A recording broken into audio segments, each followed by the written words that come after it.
All right, welcome back and Live Now. I'm Austin Westfall. Let's cover the Gaza war. Today, the IDF launching airstrikes against Hamas militants in Gaza.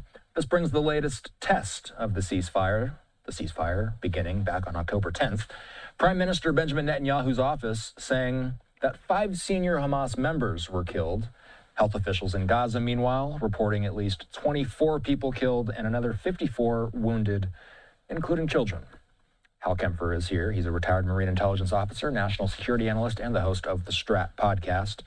Hal, given the number of high-profile killings of Hamas leaders over the past 2 years, it might be easy for people to assume that Hamas's top ranks have been wiped out. But 5 senior members were killed in this strike. So is it possible to estimate how much of Hamas still stands to this day? You know, the problem with that, Austin, is they regenerate. And once you wipe out a senior leadership thing, they'll put another leadership figure in there. But this is absolutely key to slowing them down. We saw what happened with Hezbollah and southern Lebanon, that the strikes, particularly taking out Nasrallah, the head of Hezbollah, really, disoriented, disrupted their command and control, their decision making across the board, and there'd been a series of senior leaders taken out. So, in doing that, and with Hezbollah, those leaders have been there for a very long time. Hamas is kind of the same way; their leaders have normally been there for a very long time. And when you take out that old guard, there isn't really an easily replaceable. You can bring in somebody and put them in the same place, but they don't bring in the same level of experience, skills, certainly training that one would expect of the old guard to have accrued over the many, many years. So that does have an effect. And when you're trying to get Hamas to change their tune, to give up the idea of thwarting the international plan to disarm them, to make sure that they don't have a governance role following the disarmament of their forces, things Hamas doesn't want to do. You look for that recalcitrant old guard and literally take them off the map or off the chessboard, so to speak, which is what they're doing. And right now, Hamas has shown about zero inclination to disarm, despite what they said in the ceasefire talks, peace talks. They are resisting with everything they have this idea of disarming, and it's become quite a point of contention and quite difficult to figure out how that would actually be accomplished.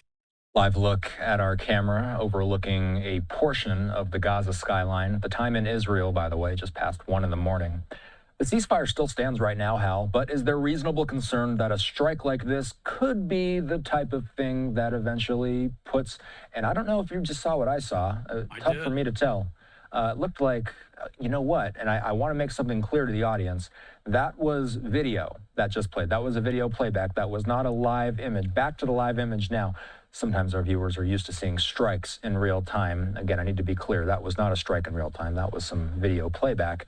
I got to ask you, though, Hal, this type of strike that the IDF carried out, is this the kind of thing that would bring some type of reasonable concern that a strike like this could be the type of operation that could break the ceasefire? Well, they've been doing occasional strikes, going not too long after the ceasefire was in there, and of course the other side is that Hamas has done some things, which to include firing on Israeli troops, IDF troops trying to infiltrate IDF lines.